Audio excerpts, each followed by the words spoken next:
muy bien por ese sí entusiasta. Tenemos que aprender la importancia de la oración. Y quiero empezar primeramente llamándoles a algo, como dice el título, el poder más desperdiciado por los cristianos. ¿Cómo dice el título? El poder. Mire, una iglesia que ora es una iglesia poderosa. Edmund Bones, un hombre que escribió un libro muy conocido por los cristianos, La oración fuente de poder, tiene una frase que dice que una iglesia, el poder de una iglesia no se mide por la cantidad de personas que asisten un domingo, sino por la cantidad de personas que asisten a su reunión de oración. Nosotros tenemos, debido a la pandemia, una manera de orar a través de los grupos comunitarios de oración. Amén. ¿Usted está en un grupo de oración? ¿Y cómo está? ¿Está orando? ¿Está siendo fiel? Yo quiero llamarle hoy a la reflexión de la importancia que tiene orar. Porque sabe una cosa, sí hace una enorme diferencia cuando uno ora que cuando uno no ora. Hay una enorme diferencia. Yo no sé si a usted le pasó estar en situaciones donde no tenía quien orase por usted. Y es la peor experiencia que a uno le puede pasar. Pero tener a alguien que ore por uno, qué bendición tan grande y qué desvalorizada que está esa bendición. Así que hoy vamos a estar meditando sobre esto a través de una historia que vamos a estar aprendiendo y conociendo en esta noche. De nada sirve tener un poder si no sabemos usarlo o desconocemos lo que podemos hacer con ese poder. ¿Está de acuerdo? De nada sirve tener riquezas si no sabemos usarlas y no sabemos qué hacer con esas riquezas. De nada sirve tener una gran fuerza física si no sabemos usarla o desconocemos lo que podríamos hacer con ella. Y lo mismo decimos de la oración. De nada sirve poder orar si no sabemos usar la oración o desconocemos lo que podríamos lograr con ella. Yo quisiera que usted pudiera sacarse las ideas que tiene de la oración, porque la oración está muy asociada a lograr algo para mí. Y justamente eso es lo que frena la respuesta de Dios a las oraciones. Y no es que Dios no esté interesado en bendecir tu vida, pero cuando Jesús nos enseñó a orar en plural, no en singular. Padre nuestro que estás en los cielos, el pan nuestro de cada día. Una vez, después de un tiempo de ayuno, buscando una respuesta en una situación que estábamos viviendo, no encontraba nada, pero sentí muy claramente en mi interior esta palabra: tu problema es el problema de todos. Y el problema de todos es tu problema. Y yo quedé como que no entendía qué pasaba. Pero rápidamente el Señor me trajo a la memoria varias personas que también estaban pasando por ese problema. Y en todo ese ayuno, o problemas similares, y en todo ese ayuno yo había estado pendiente de lo que me pasaba a mí y no de lo que le estaba pasando a mis hermanos. A veces las situaciones difíciles que vivimos nos meten en un egoísmo espiritual santo, pero no tiene nada de santo el egoísmo, que nos olvidamos de por qué debemos orar. Amén. Este es el poder que está más desperdiciado por los cristianos y más mal usado. Todos tenemos, escuche bien, todos tenemos este poder a nuestro alcance. Todos.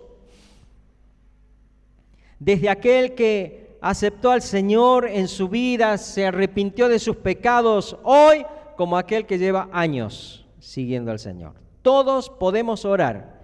Sin embargo, en lugar de crecer en la oración, pareciera ser que los cristianos oramos cada vez menos. O tal vez nuestras oraciones son cada vez menos poderosas. Y no estoy queriendo decir menos efectivas, sino menos poderosas. Porque ¿qué tiene de poderoso que yo me salve de una enfermedad hoy, si lo mismo voy a vivir lo que tengo que vivir? Y no estoy diciendo que no ore por la salud, ¿me está entendiendo? Pero qué poderosa es una oración que una iglesia eleva al cielo y hace que las fuerzas y las tinieblas que operan en una ciudad tengan que retroceder y las personas se sientan libres para venir a escuchar el mensaje de Dios. Esa es una oración poderosa. Qué poderosa es una oración cuando pide para que una iglesia sea llena del poder del Espíritu de Dios, no para saltar y para brincar y para hacer monerías, sino para ser más santa, sino para ser más fiel al Señor, sino para ser más consagrada a Dios. ¿No le parece que eso es poder de Dios? Quisiera que hoy aprendamos algo bueno de uno de los peores reyes que tuvo Judá. Así que vamos a leer varias cosas feas, pero tengan paciencia que este hombre, a pesar de este rey, a pesar de pareciera ser que quiso colmar la medida de todo, al fin y al cabo nos deja una enseñanza, ¿sí? Segunda de Crónicas, capítulo 33, versículo 1 al 16. Usted lo tiene acá puesto para que lo vaya leyendo. Segunda de Crónicas 33, 1 al 16. De 12 años era Manasés cuando comenzó a reinar. A ver, voy a esperar porque veo que algunos hermanos están buscando. Tranquilos, yo quiero que le demos la importancia. Lo más importante de la palabra que podemos escuchar de una prédica, ¿sabe qué es? No lo que dice el pastor, sino lo que lee de la palabra. Amén. Así que esta es la parte más importante. Así que preste atención, búsquelo en su Biblia, tranquilo, porque eso es lo importante. Este rey se llamaba Manasés. ¿Cómo se llamaba? Por las dudas no le vaya a poner así a ninguno de sus hijos, ¿no? Porque por ahí son, le voy a poner Manasés. No, mire, no vaya a ser que repita la historia esta, ¿sí?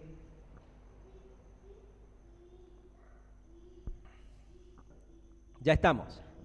Dice así, de 12 años era Manasés cuando comenzó a reinar y 55 años reinó en Jerusalén. Pero hizo, mira de entrada nomás, pero hizo lo malo ante los ojos de Jehová conforme a las abominaciones de las naciones que Jehová había echado de delante de los hijos de Israel. Es decir, que se había mezclado justamente con la gente de la que Dios le había sacado. Y esta historia es muy parecida a la de mucha gente. Porque muchas personas han venido al Señor y el Señor los sacó de donde estaban y después parece que se quieren volver. Porque Él reedificó, escucha lo que hizo, los lugares altos que Ezequías, su padre, escucha bien cómo se llamaba el papá, Ezequías, este fue un buen rey, ya vamos a hablar de él. Él reedificó los lugares altos que Ezequías, su padre, había derribado y levantó altares a los Baales e hizo imágenes de acera y adoró a todos el ejército de los cielos y le rindió culto. Tiene que ver con la astrología. Edificó también altares en la casa de Jehová, de la cual había dicho Jehová, en Jerusalén estará mi nombre perpetuamente. Él dijo, no me importa que aquí Dios haya dicho que va a poner su nombre, yo voy a meter un altar en la casa de Jehová. Edificó asimismo altares a todo el ejército de los cielos en los dos atrios de la casa de Jehová. A los astros. y pasó sus hijos por fuego en el valle del hijo de Hinnom, es decir, los sacrificó quemando a sus hijos, y observaba los tiempos, miraba en agüeros, era dado a adivinaciones y consultaba a adivinos y encantadores, algo que Dios prohíbe. Se excedió en hacer lo malo ante los ojos de Jehová hasta encender su ira. ¿Hasta encender qué cosa? Paren, pero ¿qué no era que Dios es amor? ¡Qué bonito! Sí, Dios es amor, pero no es bonito en el sentido que nosotros pensamos. Justamente el amor nos lleva a poner límites. A ver, ¿ustedes piensan que Rubén ama a las mellizas? Y sí, ¿verdad? Pero si las mellizas quieren cruzar la calle, cuando empiecen a caminar, vamos a ponerlo a Josías. Si Josías quiere cruzar la calle, ¿qué te parece? David y Romina, que lo aman a Josías, ¿lo van a dejar? Qué malos, ¿no? Así somos con Dios nosotros, porque entendemos mal el amor. Además de esto, puso una imagen, versículo 7, fundida, que hizo en la casa de Dios, de la cual había dicho Dios a David y a Salomón su hijo: en esta casa y en Jerusalén, la cual yo elegí sobre todas las tribus de Israel, pondré mi nombre para siempre. Es decir, que profanó aquel lugar santo. Y nunca más quitaré el pie de Israel de la tierra que yo entregué a vuestros padres, a condición de que guarden y hagan todas las cosas que yo les he mandado, toda la ley, los estatutos y los preceptos por medio de Moisés. Esto les había dicho Jehová. Y Manasés no le importó. Manasés, pues, hizo extraviarse a Judá. No solo se extravió él. Decí conmigo, no solo se trata de mí. Todos tenemos a alguien que nos está mirando, que nos está siguiendo, tal vez sin que te des cuenta. Manasés, pues, hizo extraviarse a Judá y a los moradores de Jerusalén para hacer más mal que las naciones que Jehová destruyó delante de los hijos de Israel. Y habló Jehová a Manasés y a su pueblo. Y ahí se ve el amor de Dios, porque Dios nos habla, todos los domingos nos habla, todas las veces que abrís la palabra, Dios te habla, pero ellos no escucharon. Por lo cual Jehová trajo contra ellos los generales del ejército del rey de los asirios, los cuales aprisionaron con grillos a Manasés y atado con cadenas lo llevaron a Babilonia. Mas luego que fue puesto en angustia, escucha bien, oró a Jehová su Dios, humillado grandemente en la presencia del Dios de sus padres, y habiendo orado a él, fue atendido. Pues Dios oyó su oración y lo restauró a Jerusalén a su reino. Entonces reconoció Manasés que Jehová era Dios. Después de esto edificó el muro exterior de la ciudad de David al occidente de Gihón, en el valle, a la entrada de la puerta del pescado, y amuralló Ofel, y elevó el muro muy alto, y puso capitanes de ejército en todas las ciudades fortificadas de Judá. Asimismo, quitó los dioses ajenos y el ídolo de la casa de Jehová. ¿Se acuerdan que había hecho una imagen de fundición? Bueno, lo sacó. Y todos los altares que había edificado en el monte de la casa de Jehová en Jerusalén, y los echó fuera de la ciudad. Reparó luego el altar de Jehová y sacrificó sobre él sacrificios de ofrendas de paz y de alabanza, y mandó a Judá que sirviesen a Jehová, Dios de Israel. Esta es la historia de Manasés. A veces uno piensa que, ¿por qué Manasés se habrá portado tan mal?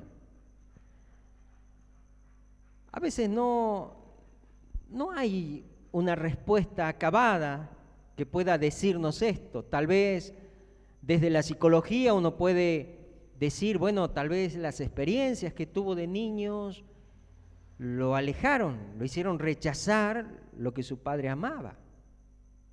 La verdad, no sé. El asunto que se desvió y se desvió bastante mal. Su papá fue un gran hombre, un gran rey, alguien que le dejó un gran legado, alguien que había vuelto no solo su corazón al Señor, sino que hizo volver el corazón de todo Judá al Señor. El rey Ezequías fue el rey que por primera vez después de muchos años celebró la Pascua, que hacía años que no la celebraban. Abrió las puertas del templo que estaban cerradas y restauró el culto a Jehová. Segunda de Crónicas 31, 20 y 21 dice así. Léalo acá, que así vamos más rápido. De esta manera hizo Ezequías en todo Judá y ejecutó lo bueno, recto y verdadero delante de Jehová su Dios en todo cuanto emprendió en el servicio de la casa de Dios, de acuerdo con la ley y los mandamientos. Buscó a Dios, lo hizo de todo corazón y fue prosperado. Este mismo rey, en medio de esa prosperidad que tuvo una contrariedad muy grande porque los asirios vinieron y lo sitiaron. Pero no solo lo sitiaron, sino que mandaron de sus capitanes a que se parasen delante del muro y gritaban y vociferaban en contra de Jehová. Y le hablaban al pueblo y le decían con que Ezequías los hizo dejar de rendirle culto a los otros dioses y ustedes ahora le sirven a Jehová. Nosotros venimos de parte de Jehová y los vamos a llevar cautivos a todos. En las crónicas de los reyes de Judá se escribe sobre esta situación que pasó Ezequías y otras, ¿no? Que después usted la puede leer. Y en esa situación Ezequías le dio un ejemplo a su hijo que pienso que le sirvió mucho. Segunda de Crónicas 32, 20 al 23 dice así: Mas el rey Ezequías y el profeta Isaías, hijo de Amós, oraron por esto y clamaron al cielo. ¿Qué hicieron? Oraron. Si usted lee la historia, antes de esto, Ezequías le había hablado al pueblo, los había envalentonado, había fortificado todo, pero sin embargo, el rey de Asiria se plantó ahí delante de sus puertas. O sea que no le sirvió de nada todo lo que había hecho. Cuando nada te funciona, lo más sabio es orar.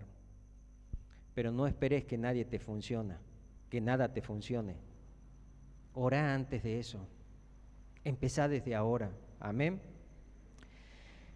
Y Jehová envió un ángel, el cual destruyó a todo valiente y esforzado y a los jefes y capitanes en el campamento del rey de Asiria. Este se volvió, por tanto, avergonzado a su tierra, y entrando en el templo de su Dios, allí lo mataron a espada sus propios hijos.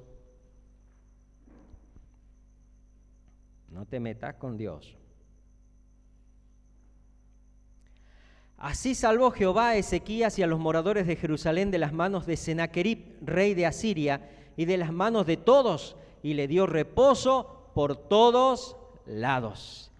Y muchos, escucha que está muy interesante esto, que le dio reposo por todos lados. Me imagino que Ezequías ya ni dormía. ¿Te imaginas lo que es tener a las puertas de la ciudad a tu enemigo y que vocifera y amedrenta, hace tener miedo a tu pueblo y ya todos te ven mal porque dicen, ¿qué hacemos? ¿Por qué no haces algo, rey? Sin embargo, ahora tenía reposo por todos lados. El que sea sabio agarre esta palabra, ¿no? Y les dio reposo por todos lados. Y muchos trajeron a Jerusalén ofrenda a Jehová y ricos presentes a Ezequías, rey de Judá, y fue muy engrandecido delante de todas las naciones después de esto. Todo este ejemplo tenía Manasés de su papá. Sin embargo, Manasés tal vez no fue bien criado, tal vez no aprendió a valorar las cosas que tenía, y lejos de igualar el ejemplo de sus padres, se fue para otro lado. Profanó el templo, consultó a los brujos y adivinos, se interesó en la adivinación, en la astrología, sacrificó a sus hijos quemándolos como ofrenda a dioses falsos, metió en el templo una imagen de fundición, hizo que todo el pueblo se extraviase y encendió la ira de Dios.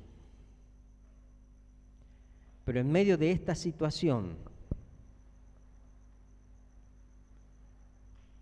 mirá lo que dice el versículo 11, por lo cual Jehová trajo contra ellos los generales del ejército del rey de los asirios, los mismos a los que su papá había, a través de la oración, escucha bien, a través de la oración los había hecho que se vayan, ni siquiera los fue a correr, oró y se fueron, y murió en el templo el rey este. Vinieron, los cuales aprisionaron con grillos a Manasés y atados con cadenas lo llevaron a Babilonia. Este rey fue muy avergonzado. Algunos piensan, porque era la costumbre de los asirios, hacer pasear como trofeo lo que ellos sacaban, y especialmente si se trataba de un rey. Algunos piensan que cuando habla de que fue atados con cadenas, con grillos, a Manasés, una de las traducciones sería que le pusieron una argolla en la nariz y lo pasearon así. Aquellos que no pudieron contra su padre por causa de que su papá oró, ahora no solo habían sitiado la ciudad, sino que lo llevan atado, aprisionado y avergonzado.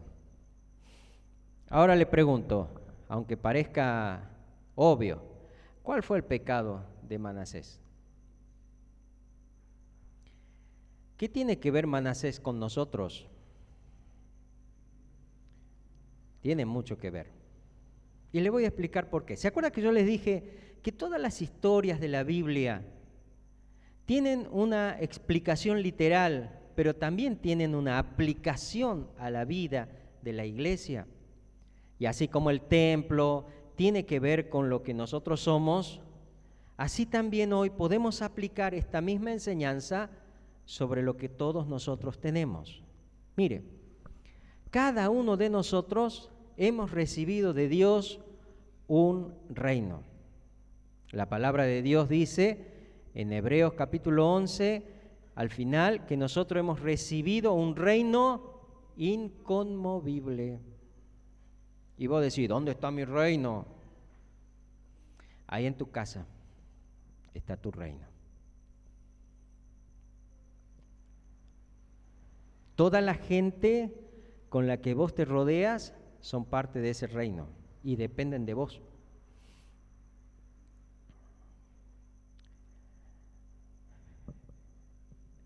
Este hombre, Manasés, cometió el pecado de no valorar lo que Dios le había entregado. Y yo me pregunto, y te pregunto, y nos pregunto, ¿valoramos lo que Dios nos ha entregado? ¿Valoramos lo que tenemos? Y vuelvo a preguntarte, ¿estás valorando el ser parte de un grupo de oración? ¿O pasó?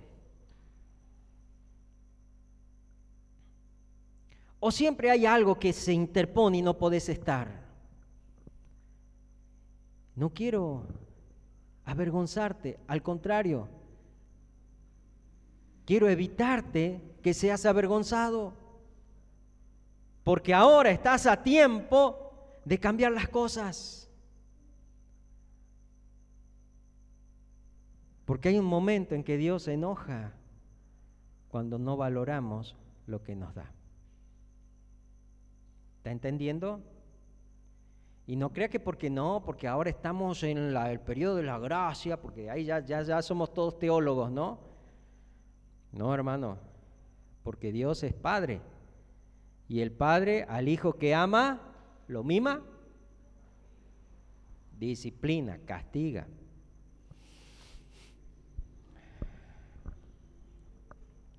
Este hombre cometió el error de no valorar el pecado, de no valorar lo que Dios le había entregado. Todos tenemos algo que Dios nos ha dado. Todos tenemos responsabilidades, un trabajo, una familia, amigos. Dios te los ha dado. Dios te ha dado lo que has conseguido. Y un día Dios nos va a pedir cuenta sobre qué hicimos con esto. Qué diferente hubiera sido la vida de Manasés y de su pueblo si simplemente Manasés hubiera empezado a orar antes, ¿no te parece? Pero gracias a Dios que al menos en medio de toda esa situación de tribulación empezó a orar. Y quiero mostrarte en estas pocas palabras que registran las crónicas de los reyes, qué maravilloso es el poder de la oración. Mira lo que dice, versículo 13, capítulo 33 que hemos leído, de Segunda de Crónicas. Versículo 13, escucha bien. Y habiendo orado a él, a Dios, fue atendido. Pero ¿cómo oró?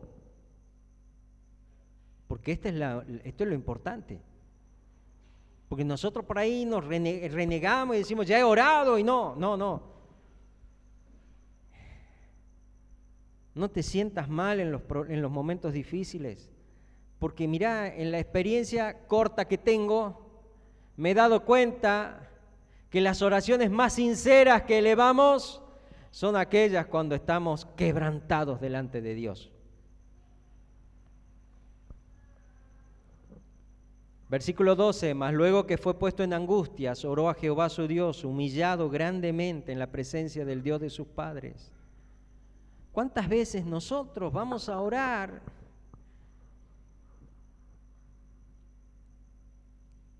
sucios delante de Dios? Y pretendemos como que no pasa nada.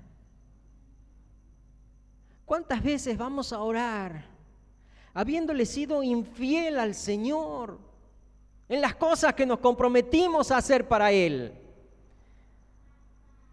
Y tal vez uno las ve pequeñas, porque ¿qué me comprometí a hacer para Dios? Venir a orar, pero da lo mismo, oro desde la casa. No es lo mismo. ¿Estás entendiendo? Y vuelvo a decirte, no es para avergonzarte, es para evitar que seas avergonzado.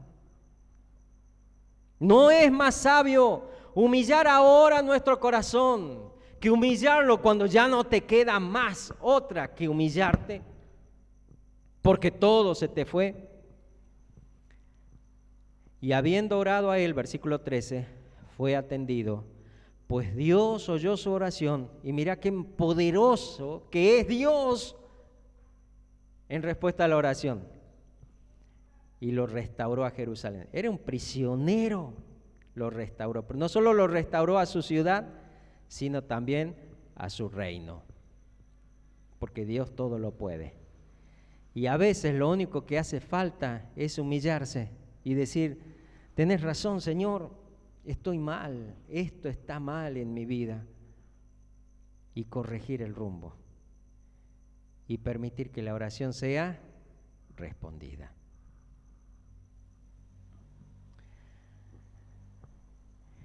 El pecado de Manasés, como dijimos, fue no valorar lo que Dios le había entregado. Manasés tenía una gran injerencia sobre algo muy santo, porque estaba la presencia de Dios allí, que era el templo de Dios.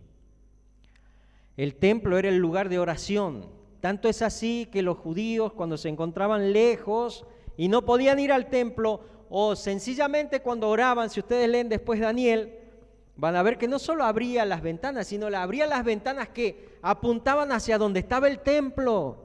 Y no es que él lo veía, estaba a miles de kilómetros, pero él apuntaba allí hacia donde estaba el templo, donde estaba el Señor, y oraba.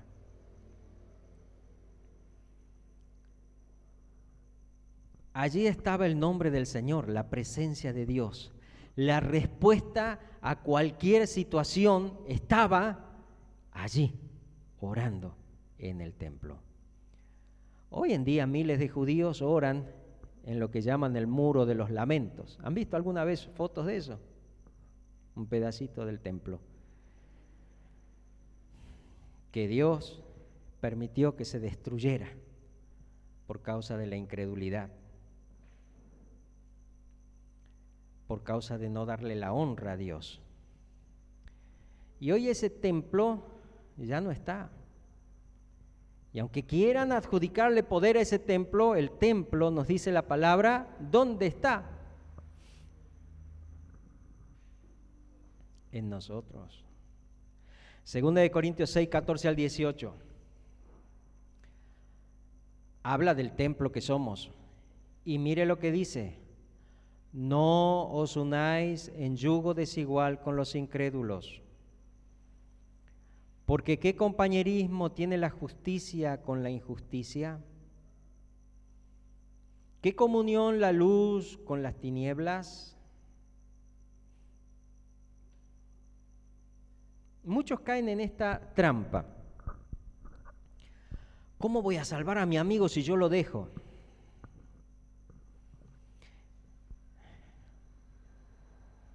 Justamente dejándolo.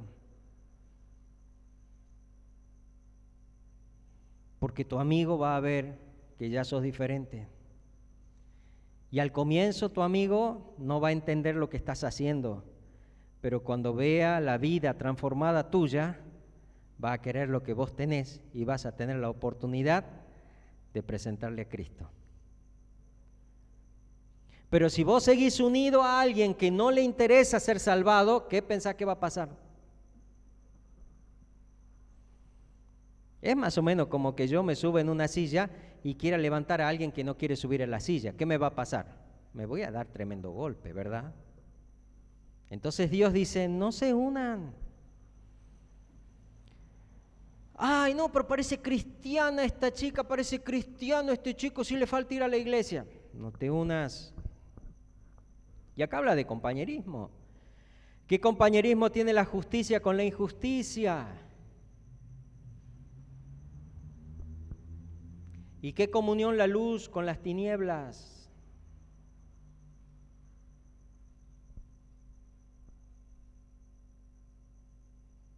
Piense, usted es un templo. Usted no eligió ser un templo porque usted no tiene el poder de elegir eso. El único que puede elegir eso es Dios. Y por su infinita gracia nos eligió como templos. Ahora depende de vos qué haces con lo que Dios te ha dado. ¿Qué concordia Cristo con Belial? ¿O qué parte el creyente con el incrédulo? ¿Y qué acuerdo hay entre el templo de Dios y los ídolos? Porque vosotros sois el templo del Dios viviente. ¿Vosotros sois qué cosa? Como Dios dijo, habitaré y andaré entre ellos y seré su Dios y ellos serán mi pueblo, por lo cual salid de en medio de ellos. ¿Cómo dice?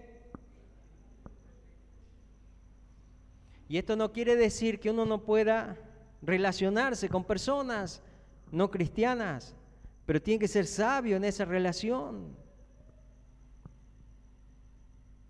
¿Me está entendiendo? Si a mí me invitan a un asado donde todos van a estar borrachos y hablando malas palabras y un lugar donde no honra a Dios, ¿me conviene estar? No. Pero sí voy, como el asado y cuando empiezan a tomar salgo corriendo, porque tengo que ser sabio, ¿no?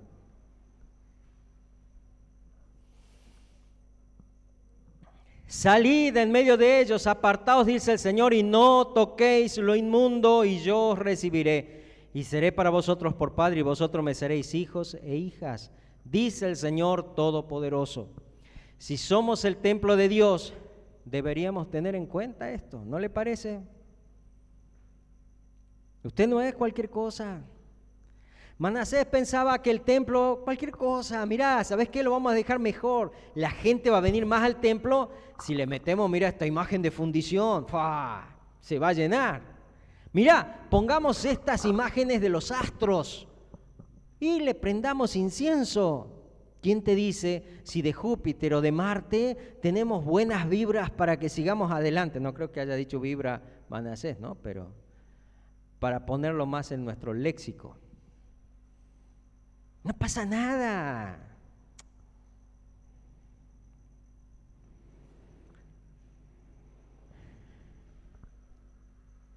Primera de Corintios 3, 16 y 17, por si tenés duda.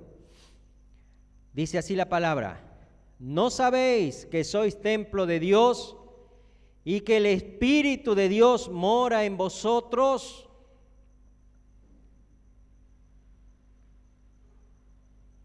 Yo no puedo llevar este templo a cualquier lado. En realidad sí puedo, pero debo respetar la presencia de Dios en mi vida. No puedo hacer lo que se me da la gana ya, porque por la gracia de Dios he sido salvado por Jesús y me debo a Él.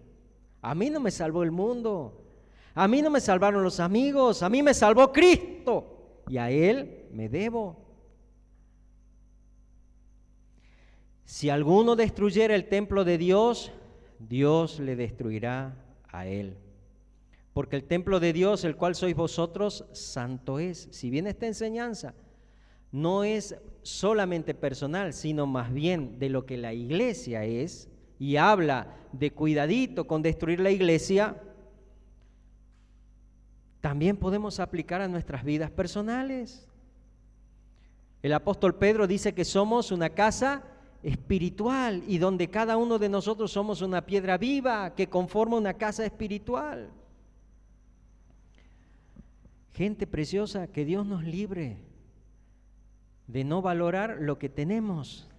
Y lo maravilloso del templo de Dios, ¿sabes qué es? Dios. Y al ver a Dios, podemos amar a la gente que está en el templo, no al revés. Cada uno de nosotros no solo que puede orar de manera exitosa y notable, sino que deberíamos tener en cuenta de cuidar nuestras vidas, ya que tienen este propósito de bendición sobre la tierra. Vos sos un templo de Dios. Si Dios quiere actuar en Tafí Viejo, ¿qué va a usar? ¿Al intendente? No. Va a usar su templo, porque Él se manifiesta desde su templo. ¿Me entiende?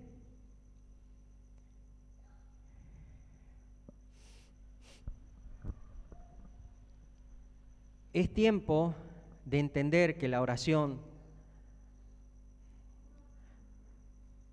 por un lado, es un poder muy grande que todos los cristianos tenemos, pero por otro lado también es una responsabilidad muy grande de la que vamos a tener que rendir cuentas.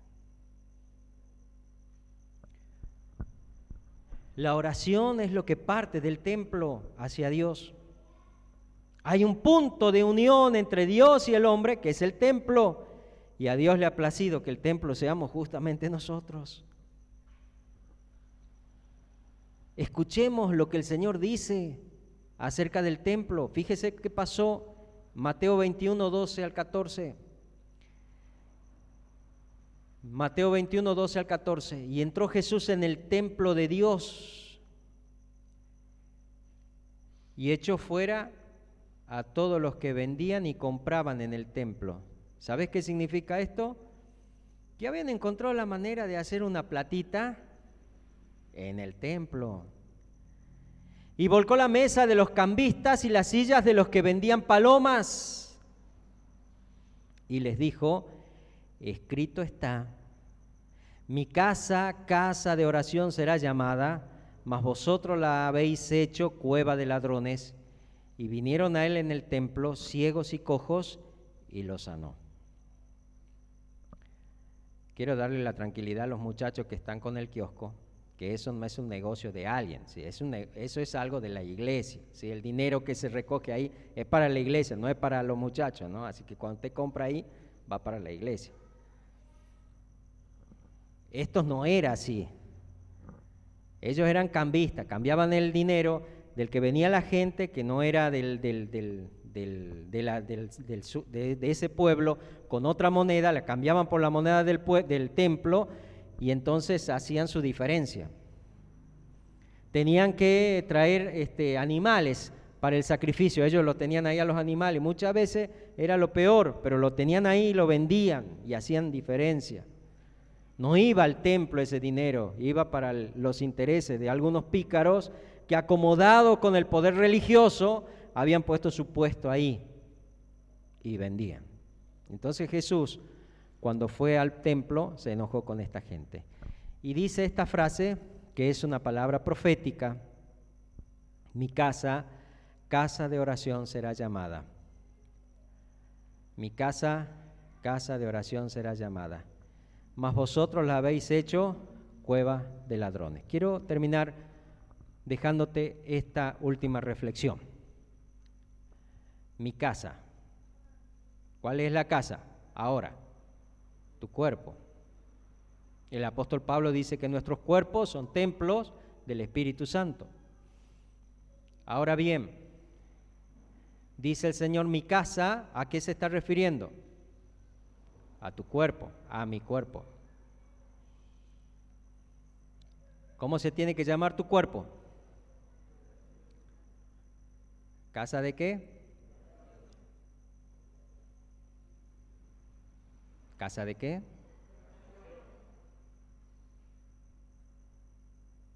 No te escuché, che. ¿Casa de qué? ¿Se da cuenta? En aquel tiempo la habían hecho cueva de ladrones. Tal vez nosotros le hicimos otra cosa. Un lugar divertido, que está bueno. Hicimos el lugar de recreo. Es la casa donde hago lo que se me da la gana. Pero Dios nos está llamando a hacer una casa de oración. Que el Señor nos dé la humildad suficiente para orar, como oró Ezequías, como oró Manasés, como oraron todos los que fueron bendecidos a través de la oración.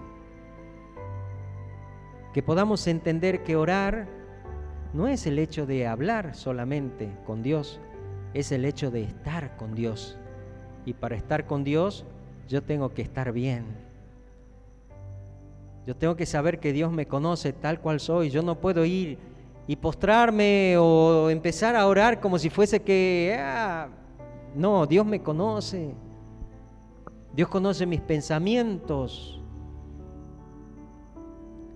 Dios conoce las intenciones de mi corazón. Yo puedo quedar bien delante de los demás, pero Dios está viendo mi corazón.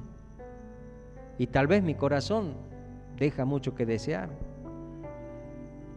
Quiero animarles a que podamos valorar la bendición que tenemos de poder orar y que creamos. ¿Estás pasando por algún problema? Tenés a mano la oración, pero ten en cuenta que hay muchos que están pasando también. Entonces cuando ores, ora por todos los que lo necesitan. Amén. Como iglesia, tantas cosas que necesitamos y Dios no las querrá hacer. ¿Y no será que está esperando que justamente uno de los que está acá todavía no se avivó de orar y necesita orar? Que en el nombre de Jesús, a partir de esta noche, podamos empezar a valorar el poder que tenemos, la oración. Pero no para cumplir mis caprichos, sino para decirle, Señor, ¿qué querés que haga?